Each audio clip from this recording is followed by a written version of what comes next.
Joe Douglas again puts on a master class in the 2023 NFL Draft. Inside, and a beauty! Hall running free! Brees Hall inside the 10! He's gonna score!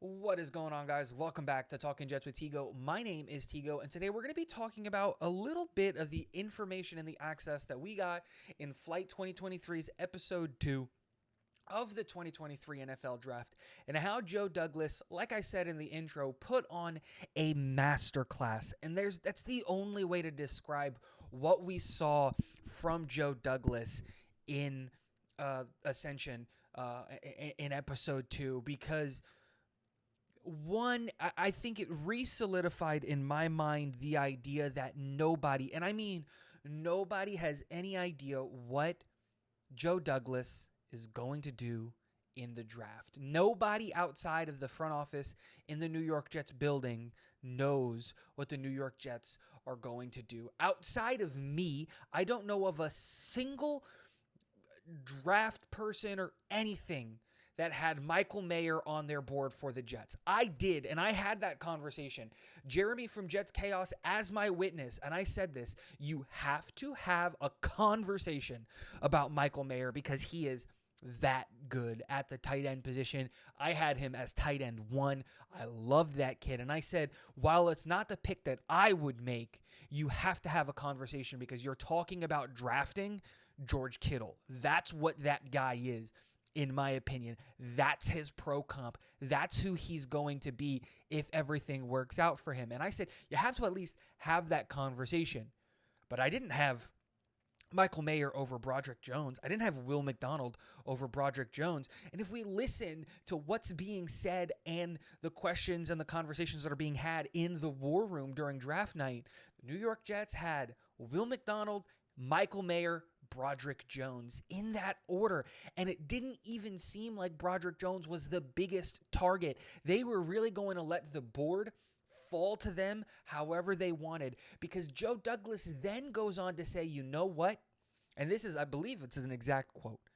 I bet someone trades up to 14 in front of us to get Broderick Jones with New England. And then somebody asks him who, and he pulls a name and he calls the pick and the trade, the Pittsburgh Steelers. And then a couple of seconds later, we see the reaction. The Pittsburgh Steelers have traded up, and he goes, there it is. That's the Broderick Jones pick. And you could tell in the confidence that Joe Douglas had in his board and the players that he liked and everything like that. And like me, I thought Michael Mayer was probably going to end up going to the Green Bay Packers. I think that's what he thought was going to happen. I think he also thought that there was a possibility that Will McDonald would go to the New England Patriots. There's a lot of things that were going on. And again, Joe Douglas again just shows us that nobody outside of that front office knows anything about what's going on in that room.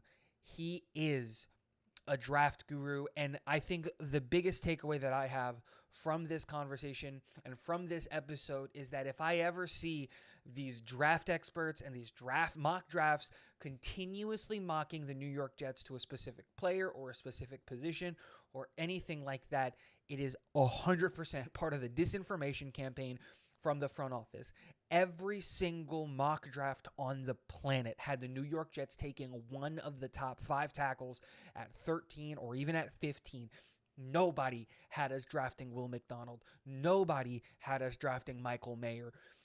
And we finally got to see the board that the New York Jets kind of had. We kind of got to see the board that they had, and like just the inside knowledge to be able to know how they were ranking players and how they liked those players. I love this type of access because it helps us as fans understand more what our general manager and what our front office is doing. But man, did we all have it wrong. And it makes me more confident in the pick in in Will McDonald and all of that stuff. Another thing that I found was really interesting was that Cody Mauch was in the conversation with Joe Tippmann in that second round. I would have loved either one of those picks.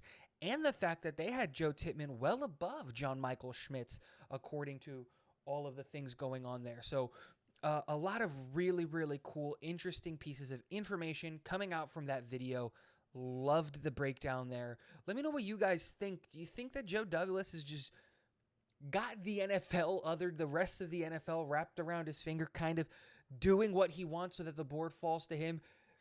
I know that's a bit of an exaggeration, but I don't know how you don't walk away from that video from Flight Episode 2 absolutely ecstatic with what we got and what we saw. Let me know in the comment section below. And last but not least, go Jets.